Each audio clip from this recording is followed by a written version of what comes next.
recevait qui les mettait de bonne humeur. Un régiment de la milice devait passer l'hiver dans les environs et Merrington était son quartier général. Les visites qu'elle rendait à Mrs. Phillips leur permettaient de recueillir des informations d'un très grand intérêt. Chaque jour, les renseignait un peu plus sur le nom et la famille des officiers. Elles surent bientôt où ils habitaient, et à la longue, elles finirent par connaître les officiers eux-mêmes. Monsieur Phillips rendait visite à tous, ce qui pour sa nièce était la source d'un bonheur jusqu'alors inconnu. Elle ne parlait que des officiers et de la belle fortune de Monsieur Bingley, dont la seule idée faisait rêver leur mère, ne valait plus rien à leurs yeux lorsqu'elle la comparait à l'uniforme d'un porte-étendard. Un matin, après avoir écouté leurs effusions à ce sujet, Monsieur Bennet observa froidement: tout ce que je puis conclure de votre façon de parler, c'est que vous êtes bien deux des filles les plus sottes du pays. Il y a longtemps que je m'en doutais. À présent, j'en suis sûre. Catherine, déconcertée, ne répondit pas, mais Lydia, avec une parfaite indifférence, continua à exprimer toute l'admiration qu'elle vouait au capitaine Carter et son espoir de le voir dans la journée avant son départ pour Londres le lendemain matin. Mon cher, dit Mrs. Bennet, je suis surprise que vous soyez si prompt à traiter vos filles de sottes. Si j'avais envie de dire du mal des enfants de quelqu'un, ce ne serait sûrement pas des miens. Si mes filles sont des sottes, j'espère rester assez lucide pour m'en rendre compte. Certes, mais il se trouve qu'elles sont toutes très intelligentes. C'est le seul point, et je m'en flotte, sur lequel nous ne sommes pas d'accord. J'avais espéré que nos sentiments coïncideraient en toutes choses, mais je dois ici m'écarter des vôtres, car je trouve que nos deux cadettes font preuve d'une bêtise sans borne. Mon cher monsieur Bennet, vous ne pouvez pas attendre de ces jeunes filles qu'elles soient aussi sensées que leur père et que leur mère. Quand elles auront notre âge, elles ne penseront pas plus que nous aux officiers. Je n'ai pas oublié le temps où j'étais si sensible au prestige de l'uniforme, et c'est d'ailleurs un sentiment qui ne m'a pas quitté. Et si d'aventure un jeune et fringant colonel, riche de 5 ou 6 000 livres de rente, demandait la main d'une de mes filles, je ne lui dirais pas non, et je dois dire que le colonel Forster avait fort belle allure dans son uniforme l'autre soir chez Sir William. Maman, s'écria Lydia, ma tante dit que le colonel Forster et le capitaine Carter ne vont plus chez Miss Watson aussi souvent qu'au début. Désormais, elle les voit souvent devant la bibliothèque ambulante de Clark. Mrs. Bennet ne put répondre à sa fille car un valet venait d'arriver, porteur d'un mot pour Miss Bennet. Il venait de Netherfield et le domestique attendait la réponse. Mrs. Bennet, les yeux brillants de plaisir, ne put s'empêcher de lui poser des questions pendant que sa fille le lisait. Eh bien, Jeanne, de qui est-ce? De quoi s'agit-il? Que te raconte-t-il? Allons, Jeanne, dépêche-toi et viens me le dire, vite, ma chérie. C'est de Miss Bingley, répondit Jeanne, et elle se mit à lire à voix haute. Ma chère amie, si tu n'as pas la bonté de venir dîner aujourd'hui avec Louisa et moi, nous risquons de nous détester le restant de nos jours, car un tête-à-tête entre deux femmes pendant toute une journée ne peut que déboucher sur une dispute. Viens dès que tu auras reçu ce mot. Mon frère et ses messieurs doivent dîner avec les officiers. Ta fidèle Caroline Bingley. Avec les officiers, s'écrie Lydia. Je m'étonne que ma tante ne nous ait rien dit. Il dîne en ville, dit Mrs. Bennet. Ce n'est vraiment pas de chance. Je peux avoir la voiture, demanda Jeanne. Non, ma chérie, il vaut mieux que tu ailles à cheval parce qu'il risque de pleuvoir, et comme cela, tu seras obligée de dormir sur place. Ce serait une bonne idée, fit Elisabeth, si nous étions certains qu'on ne lui proposera pas de la raccompagner chez elle. Oh, mais ces messieurs auront pris la calèche de Mrs. Bingley pour aller à Merrington et les Hurst, non pas de chevaux. Je préférerais prendre la voiture. Mais ma chérie, ton père va avoir besoin des chevaux, j'en suis sûre. Il les lui faut pour la ferme, n'est-ce pas, monsieur Bennet? On en a si souvent besoin à la ferme que je ne peux pas en disposer comme je voudrais. Mais si vous les utilisez aujourd'hui, dit Elisabeth, ma mère sera satisfaite. Elle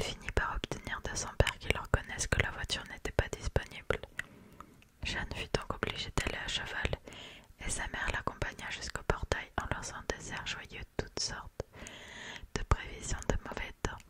Ses désirs furent exaucés. Peu de temps après le départ de Jeanne, il se mit à pleuvoir très fort. Ses sœurs s'inquiétèrent pour elle, mais sa mère fut ravie. La pluie tomba sans discontinuer pendant toute la soirée. Jeanne ne pourra certainement pas rentrer. Vraiment, quelle bonne idée j'ai eue là, répétait Mrs. Bennet, comme si c'était grâce à elle que la pluie était tombée. Mais ce n'est que le lendemain matin qu'elle apprit l'heureux effet de son stratagème. Le petit déjeuner finissait à peine quand un domestique apporta de Netherfield le billet suivant à l'intention d'Elizabeth. « Ma très chère Lizzie, je ne me sens pas bien du tout ce matin, sans doute parce qu'hier j'ai été trempée jusqu'aux os. Mes bonnes amies ne veulent pas entendre parler de mon retour avant que je sois rétablie. Elles insistent aussi pour que je voie Monsieur Jones. Par conséquent, ne t'inquiète pas si tu entends dire qu'il m'a rendu visite, car, à part un mal de gorge et de tête, mon état n'a rien d'alarmant.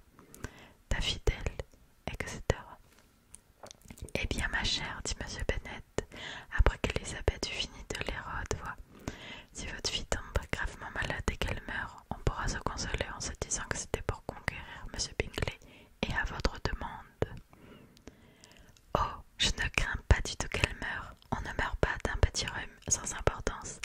On prendra bien soin d'elle. Tant qu'elle restera là-bas, tout ira bien. J'irai volontiers la voir si je pouvais avoir la voiture. » Elisabeth, réellement inquiète, était décidée à aller voir sa sœur même si la voiture n'était pas disponible. Et comme elle était piètre cavalière, ne lui restait plus qu'à y aller à pied. Elle fit part de sa résolution.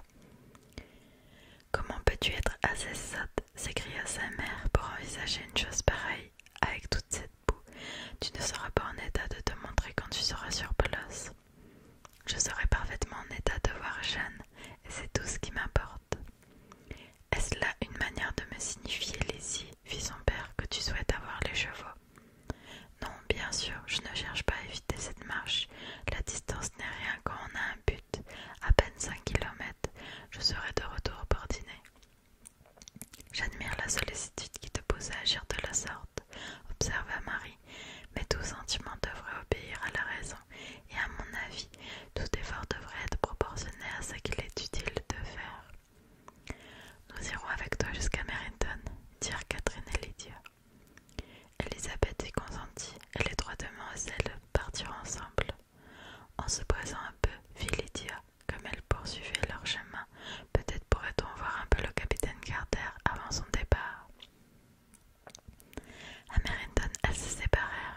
Les deux cadettes se rendirent chez la femme d'un officier, tandis qu'Elisabeth continua à marcher seule, à vive allure, à travers champs, enjambant les clôtures et sautant par-dessus les flaques avec impatience. Elle finit par voir la demeure. Ses chevilles étaient douloureuses, ses pas crottés, et cet effort physique lui avait fait monter le sang au visage. On la vit entrer dans la petite salle à manger où, Jeanne mise à part, tout le monde se trouvait. Son apparition provoqua la surprise générale. Parcourir 5 kilomètres à pied, si tôt dans la journée et par si mauvais temps, voilà qui était presque incroyable pour Mrs. Hurst et Miss Bingley, et Elizabeth fut convaincue qu'elle la méprisait de l'avoir fait.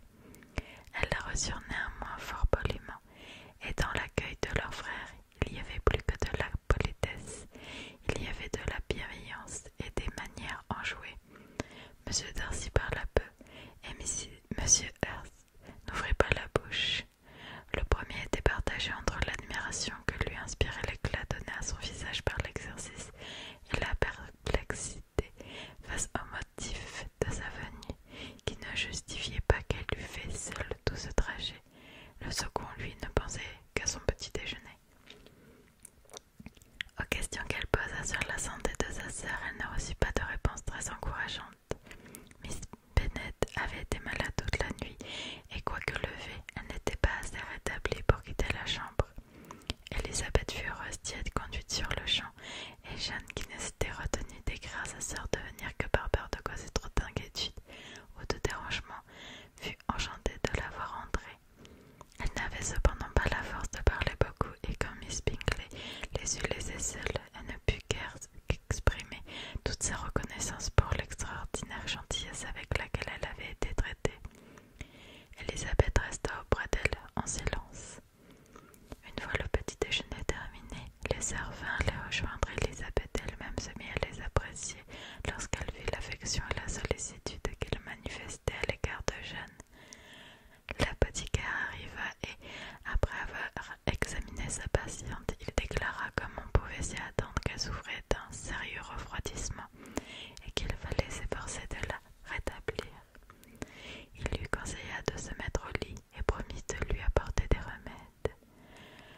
conseil fut suivi sans attendre car la fièvre augmentait et Jeanne avait un violent mal de tête. Elisabeth ne la quitta pas un instant et les autres dames ne s'absentèrent guère car, une fois ces messieurs sortis, elles n'avaient en réalité rien de mieux à faire. En entendant sonner 3 heures, Elisabeth pensa qu'il était temps de prendre congé et c'est à contre-cœur qu'elle l'annonça. Miss Bingley lui ouvrit la voiture qu'elle aurait pu accepter si celle-ci avait un tant soit peu insisté. Mais Jeanne témoigna tant de chagrin de la voir s'en aller que Miss Bingley transforma son offre en une invitation à rester encore quelque temps à Netherfield. Elisabeth accepta avec gratitude et l'on envoya à Longbourn un domestique chargé d'informer la famille et de rapporter des vêtements supplémentaires pour les 2 sœurs. Chapitre 8. À 5 heures, les 2 dames se retirèrent pour s'habiller et à 6h30, on pria Elisabeth de passer à table. Aux diverses requêtes polies qu'on lui fit, parmi lesquelles elle eut le plaisir de remarquer la grande sollicitude de M. Bingley, elle ne put donner de réponse bien satisfaisante. Jeanne n'allait certainement pas mieux. En entendant cela, les sœurs répétèrent 3 ou 4 fois combien elles s'étaient navrées, comme s'il était assommant d'attraper un mauvais rhume, et à quel point elles détestaient elles-mêmes être malades, puis elles n'y pensèrent plus, et l'indifférence dont elles firent preuve envers Jeanne, dès que celle-ci eut disparu de leur champ de vision, ramena Elisabeth à son antipathie première. Le frère était en effet la seule personne du groupe qu'elle vit avec quelque plaisir. Son inquiétude au sujet de Jeanne était évidente, et les intentions qu'il avait pour elle, Elisabeth semblait suffisamment charmante pour qu'elle ne se crût pas aussi importune qu'elle pensait l'être aux yeux des autres. Personne, à part lui, ne prêtait vraiment attention à elle. Miss Bingley n'avait Dieu que pour M. Darcy, tout comme sa sœur. Quant à M. Hurst, près duquel Elisabeth était assise, c'était un homme indolent qui ne vivait que pour manger, boire et jouer aux cartes, et qui, lorsqu'il s'aperçut qu'elle préférait un plat simple à un ragoût, ne trouvera plus rien à dire. Après le dîner, elle repartit aussitôt voir Jeanne, et à peine avait-elle quitté la pièce que Miss Bingley commença à la critiquer. On lui trouva de très mauvaises manières, un mélange d'orgueil et d'impertinence. Elle n'avait ni conversation, ni distinction, ni goût, ni beauté. Miss Hurst, qui pensait de même, ajouta « En un mot, elle n'a rien pour elle, sinon d'être une excellente marcheuse. Je n'oublierai jamais l'allure qu'elle avait ce matin. Elle avait presque l'air d'une folle. » C'est vrai, Louisa, j'ai eu toutes les peines du monde à m'empêcher de rire. Quel ridicule de venir ici. Pourquoi donc battre la campagne sous prétexte que sa sœur a attrapé un rhume? Les cheveux en désordre, tout est bourriffé. Oui, et son jupon. J'espère que vous avez remarqué son jupon, couvert de boue sur 15 cm. Je le parierai, et la robe sous laquelle elle s'efforçait enfin de cacher tout cela. Ce tableau est peut-être tout à fait exact, Louisa, dit Bingley, mais je n'en ai rien vu. J'ai trouvé Miss Bennet pleine d'éclat lorsqu'elle est entrée dans la pièce ce matin. Je n'ai pas remarqué la boue sur son jupon. Vous, monsieur Darcy, vous en êtes aperçu, j'en suis sûre, dit Miss Bingley, et je suis portée à croire que vous n'aimeriez pas que votre sœur se donnait ainsi en spectacle. Certainement pas. Parcourir 5, 6, 7 kilomètres à pied ou n'importe quelle autre distance, avec de la boue jusque par-dessus des chevilles, et cela seule, toute seule. Que s'imaginait-elle donc? Il me semble que c'est faire preuve d'une indépendance abominable et prétentieuse, et d'un mépris très provincial pour les convenances. Cela montre une affection pour sa sœur qui fait plaisir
s'approcha de la table et vint s'asseoir entre M. Bingley et sa sœur aînée pour observer le jeu. Miss Darcy a-t-elle bien grandi depuis ce printemps, dit Miss Bingley. Va-t-elle être aussi grande que moi? Je crois que oui. Elle a désormais à peu près la même taille que Miss Elizabeth Bennet. Elle la dépasse même un peu. Comme j'ai envie de la revoir, je n'ai jamais rencontré quelqu'un d'aussi plaisant. Quelle allure, quelle manière, est si pleine de talent à son âge. Elle joue si bien du pianoforte. Je suis sidérée de voir que toutes ces jeunes filles montrent autant de patience pour acquérir les talents qui sont les leurs, dit Bingley. Toutes ces jeunes filles, mon cher Charles, que veux-tu dire? Oui, toutes, je trouve. Elles savent toutes décorer des tables au pinceau, orner des écrans de cheminée et broder des bourses au crochet. Je n'en connais aucune qui ne sache faire tout cela, et je suis certain de n'avoir jamais entendu parler pour la première fois d'une jeune fille sans qu'on m'informe de ses nombreux talents. La liste que tu dresses de ces talents tels qu'on les imagine généralement n'est que trop vraie, dit Darcy. Ce mot s'applique à bien des femmes qui ne le méritent qu'en faisant des bourses au crochet ou des écrans de cheminée, mais je suis bien loin de partager ton jugement sur les dames en général. Parmi toutes mes relations, je ne peux pas m'en targuer d'en connaître plus de 6 qui soient réellement des femmes accomplies. Moi non plus, j'en suis sûre, ajouta Miss Bingley. Alors, observa Elizabeth, vous faites une haute idée de ce que doit être une femme accomplie. Oui, très haute. Ça c'est bien vrai, s'écria sa fidèle alliée. On ne peut pas dire qu'une femme soit réellement accomplie si elle n'est pas nettement au-dessus de la moyenne. Pour mériter un tel nom, une femme doit avoir de solides connaissances en musique, en chant, en dessin, en danse et en langue vivante. De plus, elle doit avoir un certain je ne sais quoi dans sa manière d'être et de marcher, dans le ton de sa voix, dans sa façon de parler et dans ses expressions, sans quoi le qualificatif ne serait qu'à moitié mérité. Elle doit être douée en tout cela, déclara Darcy, et elle doit encore y ajouter quelque chose de plus substantiel en fortifiant son esprit par de nombreuses lectures. Pas étonnant que vous ne connaissiez que 6 femmes accomplies. Je suis même surprise que vous en connaissiez une seule. Êtes-vous si sévère à l'égard de votre propre sexe que vous doutiez que cela fût possible? Je n'ai jamais vu une telle femme, je n'ai jamais vu tant de facultés, de goût, d'application et d'élégance qui soient, comme vous le dites, réunies en une seule personne. Mrs. Earle et Miss Bingley se récrièrent toutes deux contre d'aussi injustes insinuations, disant qu'elles connaissaient au contraire beaucoup de femmes correspondant à cette description, lorsque M. Hurst les rappela alors en se plaignant amèrement du peu d'attention qu'elles accordaient au jeu. La conversation s'étant arrêtée là, Elizabeth ne tarda pas à quitter la pièce. Eliza Bennet, dit Miss Bingley, une fois la porte fermée derrière elle, et l'une de ces jeunes femmes qui cherchent à se faire valoir auprès de l'autre sexe en dépression le leur, et je pense pouvoir dire que cela réussit avec bien des hommes, mais c'est là, à mon sens, un moyen pitoyable et bien pauvre stratagème. Sans aucun doute, rétorqua M. Darcy, à qui cette remarque était principalement adressée. Il y a de la petitesse dans toutes les ruses que les dames daignent quelquefois employer pour nous captiver. Tout ce qui ressemble à de la ruse est méprisable. Peu satisfaite de cette réponse, Miss Bingley préféra changer de